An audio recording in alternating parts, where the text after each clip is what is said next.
Napalaisipan sa mga otoridad kung ano ang sinapit ng isang lola na natagpuang patay sa kanilang bahay sa Bagong Silang, Caloocan City. Sa inisyal na report, umalingasaw ang mabahong amoy mula sa bahay ng biktima, dahilan para madiskubre ang bangkay. Jim Tejano sa balita.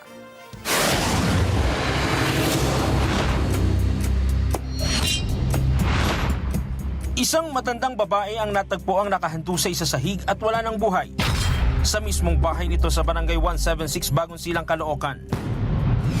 Ayon sa duty officer ng barangay, alas 5 ng hapon kahapon nang matanggap nila ang report hinggil sa hindi kanais-nais na amoy sa Damayan Street, Phase 9 Package 3, Bagong Silang, Caloocan.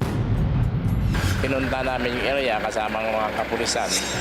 Dating namin doon, nandun yung mga kapitbahayan, naghihintay, pati mga purok leader na may masangsang amoy. Ngayon, nag-desisyon ng mga pulis natin na talagang at saka purok leader na buksan, tingnan natin, tingnan kung ano nangyari. So nakapadlock naman, nakasarado, may kandado. So ginamitan talaga namin ng tawag yan, barita para buksan. Gumamit na ng bareta ang Barangay Task Force dahil nakakandado ang gate at mismong pintuan ng bahay ng biktima. Makaraan ng ilang minuto, masangsang na amoy ang bumungad sa mga otoridad, maging ang magulong bahay. Ayon sa isang naglilingkod sa barangay, minsan na umanong dumaing ang matanda sa kanya nang mabisita ito sa kanila. Habang nagkukwento po siya sa akin, kinakapa po niya yung dibdib niya. Ang sabi po nga niya, medyo masakit at nahirapan siyang huminga. Ngayon, advice ko po sa kanya, dahil wala nga po siyang kasama dyan sa bahay niya, kung pwede sabihin sa mga apo or pamangkin na magpasama sa doktor para makapagpa-check up. Bukod sa mga sugat sa kamay, nakitaan din ito ng sugat sa muka.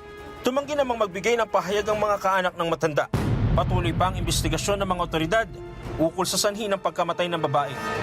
Jim Tejano, para sa mata ng Agila. Matatag, matapang, matapat.